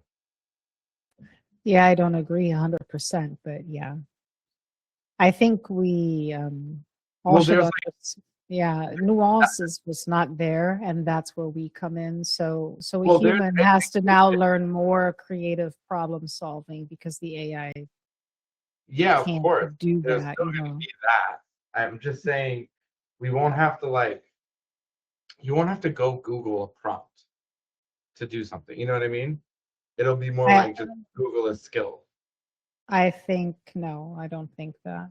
But I mean, I might be wrong, but I don't agree with that. Yeah, I mean, you can have your opinion. It's just from what I see, like as the things are shifting, with Because what happens, I think we're going to downgrade immensely if that's going to be our future. I think human creativity is more important than ever because everything sounds the same now. Everything looks the same, and that's where we need more creativity. That's why a graphic designer will never go away. That's why, true artists will never go away. You know what I mean? Because they still have to teach the AI what beautiful looks like, what awesome is, what the moment is where you get chills. What how is that, right? That's those are all things that AI can't do. So we don't want to dumb us down, right? And say, "Oh, just go download a skill." I understand that, but it's going to be a very boring future for all of us. Well, it's going to be I more creative because it's not like we're talking about doing repeatable, redundant tasks, not That's like true. high Yeah, level you're right. creative work. Well, yeah, yeah, but if you guys are creating storyboards automatically, of course you guys are giving the creative part up to the AI. I'm No, just no, no, that's not at just my all. thoughts. That's Like, just my so thoughts. figure like you're doing a storyboard, right? And you're just abstracting the creativity from the pen to creating the entire scene and to breaking down the elements of the story you want to be present. So you're just like going more into like a managerial role and you're still being creative, but in the orchestration. Yeah, for me that doesn't work, right? I have to be part of the creative of creating the image or creating with my ideas. You know what I mean? So I could never give that to her, but people might think differently. I think a teacher in school might think differently. She has to serve a certain amount. That's just me, right? I hate the prompts that I get from AI. I always have to correct them for C-dance. They're not good. They're super boring, you know? Those are just moments where I'm like, oh gosh, I hope people don't get lazy, you know? That's all I'm saying. It's just like maybe that's just the artist passion in me, right? To just keep that thing Well, no, it's well, like important. You have creative to and you cool. have to be aware because like people are offloading their cognition to these AIs, and that could be a problem because like they're forgetting some skills that they had. I'm seeing that for sure, but mhm. you have to keep yourself sharp while you're doing it. Like if you'll realize if you're offloading too much to the AI, if you're not able to like think through things the way you used to, like you can kind of tell. Sure. But I think there's a lot, um, there's a lot that's going to be changing over time. and a lot of different ways to do things are going to change. I mean, you don't even Sea Dance. It's still insane to me, even though it's like old news. It blows my mind every single generation. If that gets any Hey, better, it's crazy. but you know what I also do, right? So maybe I'm just being weird, right? But if I do a C dance prompt, I'm not always using the same prompt structure. We know so little about this model, right? It's new. So nobody can say that, oh, I know everything about C dance, right? But if you start to use a skill or a prompt structure, you're always doing the same thing.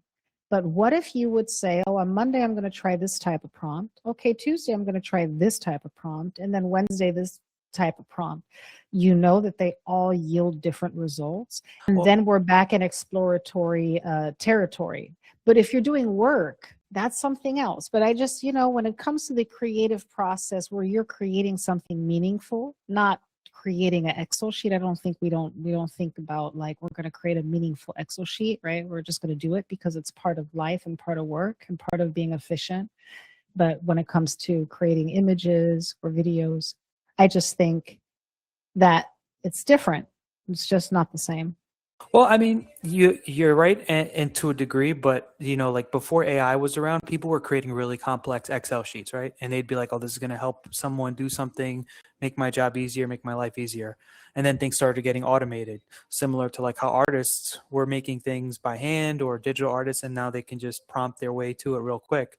And so, like now, you kind of have to shift your creativity, but I don't know. I think there's going to be a point where we're going to have to decide how much do we want to actually do of the process, because like Oh, of course. yeah. Yeah, but I'm doing art where I'm doing it. I'm in charge there, and I would never do an automated process because when you're listening to a song, you're watching a movie, it's highly emotional. That is what will make you want to watch it or not, right? You always have an emotional connection to these things. Artwork, it's so subjective. You can never say, oh, this is bad artwork, right? That's kind of stupid giving children grades in art, but you give a grade in math. How good did they understand the concept, right? In art, there is no concept. Does that make sense?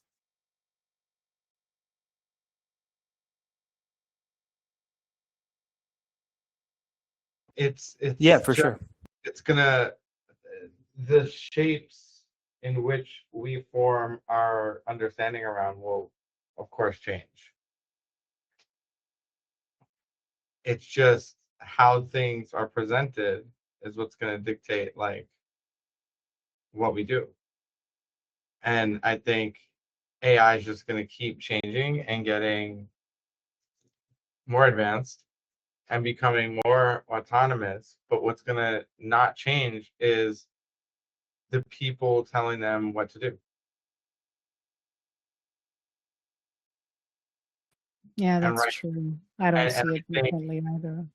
like as we progress through, smarter people are going to use AI smarter. So smart teams will use AI very effectively, like us. You can do something way bigger than what you are.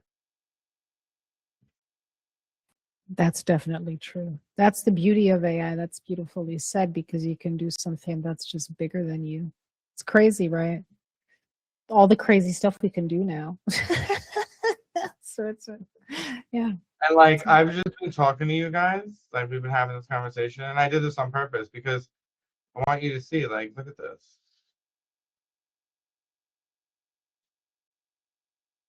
They're fully engaging everybody.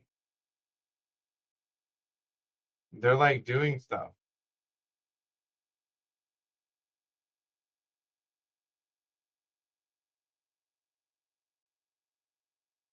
No, go ahead, write it.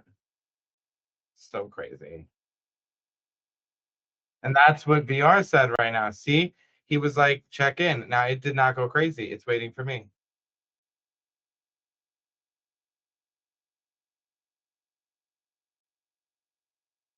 Now another mention. Ready for draft. Okay, so it's going. So cool. And that part actually saves you tokens. Like say you're right at the limit and you're going to refresh it next month, you could hold off. So interesting. And I'm learning myself, like as I build these systems, how to actually do this. And it's like really crazy because everything is like basically new. There's all my new people. So excited. And I could be him.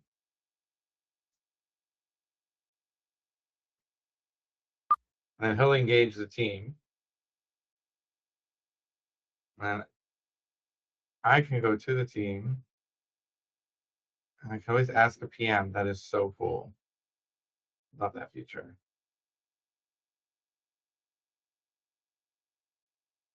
And you can actually just create tickets too. So you can make a ticket and be like,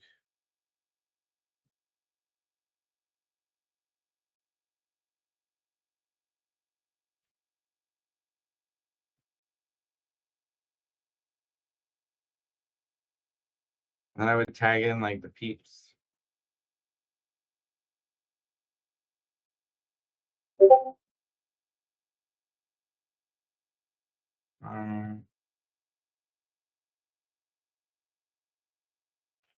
That should kick that off.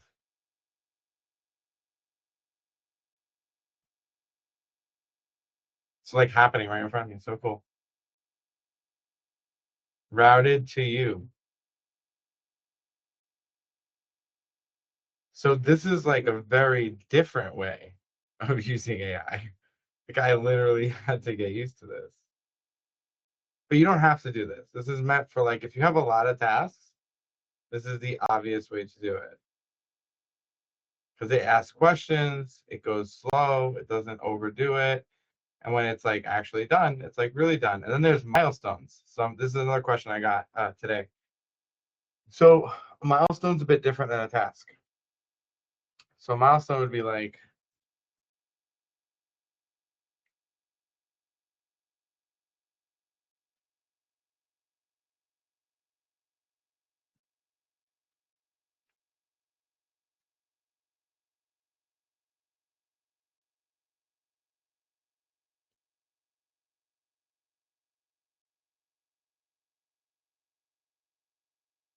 I want this has to be due by the 31st.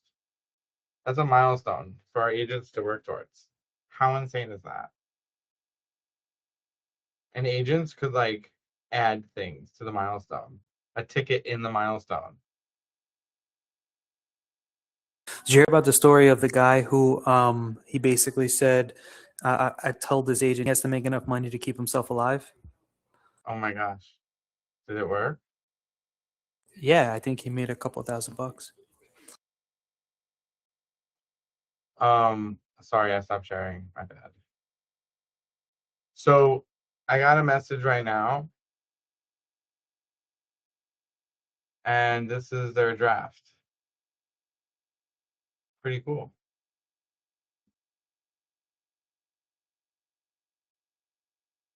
Now turn this into HTML. Nice design.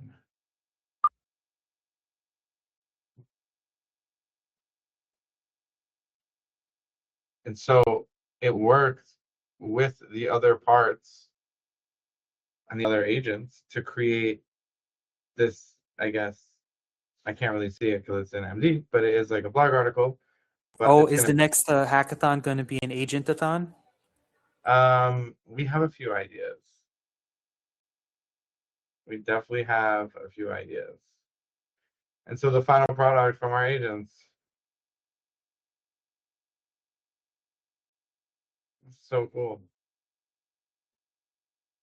Now Did you mess could up. give it keys to post to your like blog site. Yeah, so I could easily do that. That's part of tonight's update. So after this call, I'm going to push an update to machine. It's going to unleash like all these connections, but you can already just API right now. And again, you could ignore it. Just go to project manager and you can just tell them what to do, and then he'll manage the agents for you. You don't actually have to engage your agents ever. And if you do it this way, you can end up saving money, which I think is important. Does Pixio have a way to stitch videos together, or I have to do that in Adobe? Nope. Tell your stupid Claudius. Tell him Pixio has merged video. Okay, it's gonna merge it all. It's so crazy. It created this like whole scene. Can you see it? If I look, yeah. It's insane. But in machine, or not machine, I'm getting confused here. Was this helpful, guys? Because we're gonna do a part 2. But did you have fun? Should we do more of this? Was it like too much info, or was it like good? Like just the right amount of info. It's definitely information. Well, Captain Obvious. I'm Colonel Obvious. Okay, so I'm here. Tell Claudius VR, look at this. Did we not just like kill it? Completely added this into the API. Oh, it's over. Video to It's video.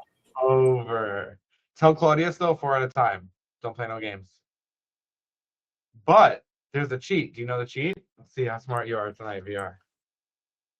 What's the The cheat? cheat just spin up subagents to do the 4 separate ones. Yeah, but you can only do 4. So like, how would you get 4 and 4 together?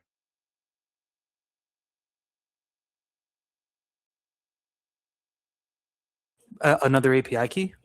No, you just take the 1, 2, 3, 4, combine. 1, 2, then 4, 5, 6, 7, 8, combine, and then combine 1 and 2. Ah, okay. Gotcha. Okay? And that could be done programmatically.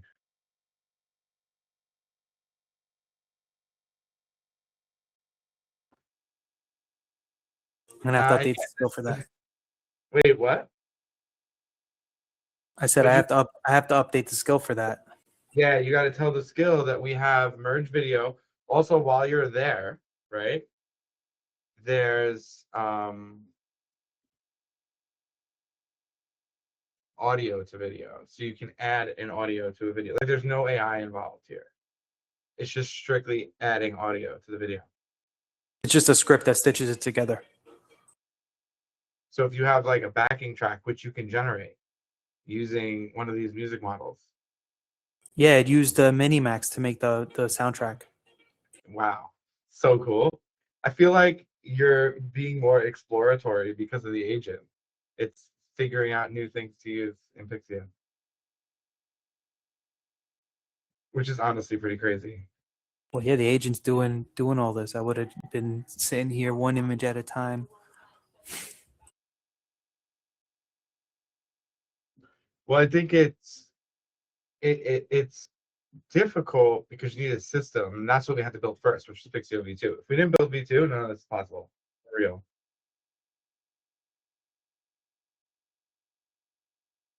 That's the main difference.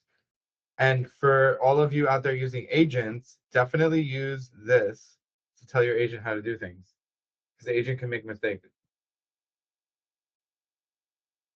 And as of today, we support credits, models, params. This is cool. So if you don't know what this is, it's like your agent can figure out the parameters needed. I got to give you this update. Now I didn't give it that merge video. It's saying it's stitching it together with Pixverse SFX. Yeah, but that's not going to give you good results. Change stuff. You don't want to do that. It's just doing it. I didn't ask it to do that. But know, I have the originals. I can have it like go back. You can tell it not to do that because it's not actually merging it. It's going to do something to it, I think. I'm going to find out right now. Because Pixaverse has effects.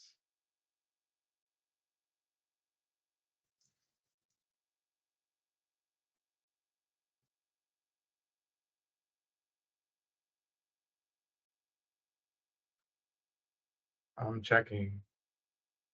Did you break the API? No, you didn't.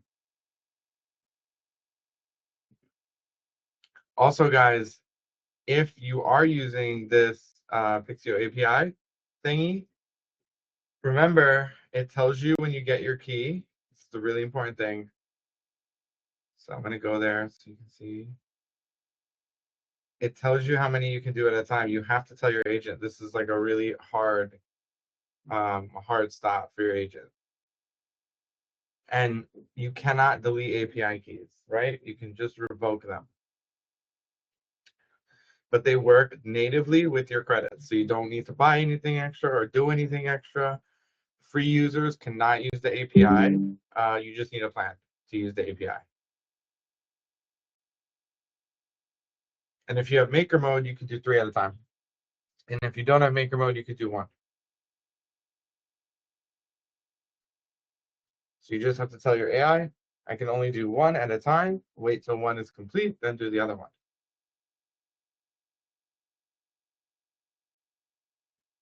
And that does work.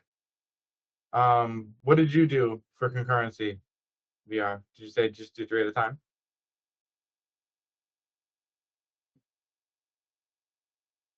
Sorry, I have multiple monitors open. No, it figured it out on its own. It said, here's my constraints. I basically said, figure out what your constraints are and just work within your constraints, and it did the rest.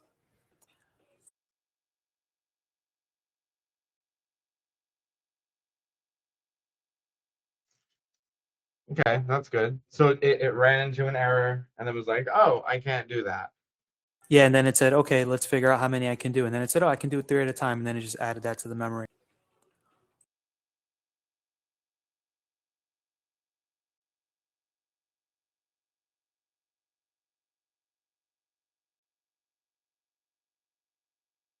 One thing is when you do want to activate agents or use them together, be in Project Manager. That helps. And understand the constraints. So like VR's agent told him like, hey, you can't do this. If your rate limit, if you keep getting the error, your account will be soft banned. So be sure to understand, tell the AI that there is a rate limit.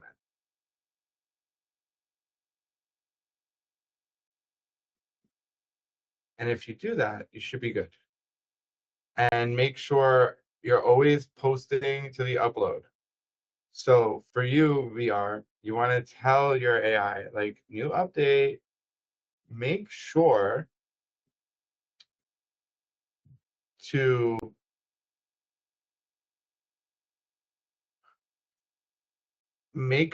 that you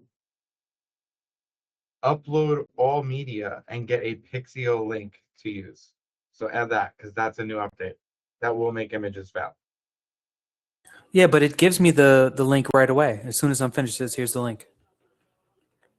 No, so like, let's say you give Claude like a picture of just a picture, and you're like, make this picture animated. So the problem is that it has an issue with that because it has to send the picture through Pixio. And sometimes it doesn't, and it'll just send the picture, like the file. You see the problem?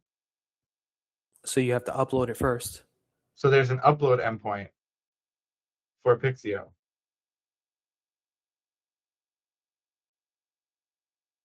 That you can use, and you can upload directly to Pixio and get a link that you could use in generations.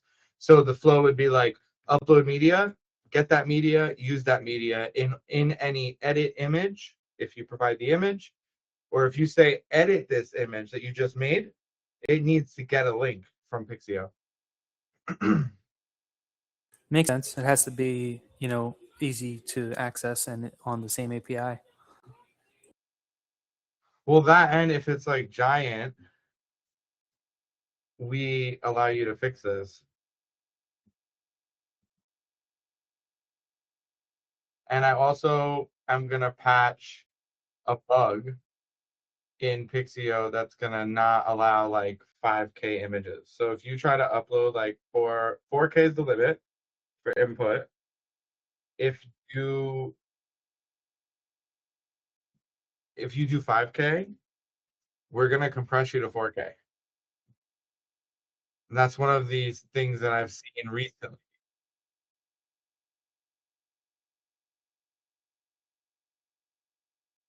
Now, the live stream is going to end in 5 minutes, then it's going to go to recording. So I'm going to get you that recording. But I hope you guys had fun. And anyone tonight that needs to migrate to the new machine version, and you need like a new machine, I'm here and I can help you out right now. I don't check. I didn't. Okay. Hold on one second. I'm just seeing Twitter DMs. Hang on.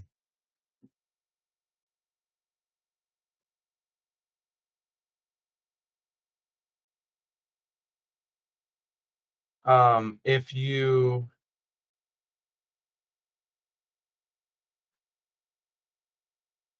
sorry, answering 20 DMs. If you have any issues needing to get a new sandbox, I can help you tonight. You do not need to upgrade at 40. Just wait till 42. It's going to drop really, really soon. And that's really important. So if you have any questions, just message me on Twitter. But I appreciate you all, and I'm going to schedule part 2 later tonight so you can put it on your calendars. It's going to be Machine Masterclass part 2, connections, integrations, and orchestration. So a little bit, we're going to pick up with like team orchestration and go into like different teammates doing different things with different scoped API keys and different access. And maybe we'll build like a website and put it on Vercel. How fun would that be? Just from one prompt. So I'll prep that demo for us. But I appreciate you all hanging out with me. And I hope that you found value, and I can't wait to do it again. Have a wonderful evening.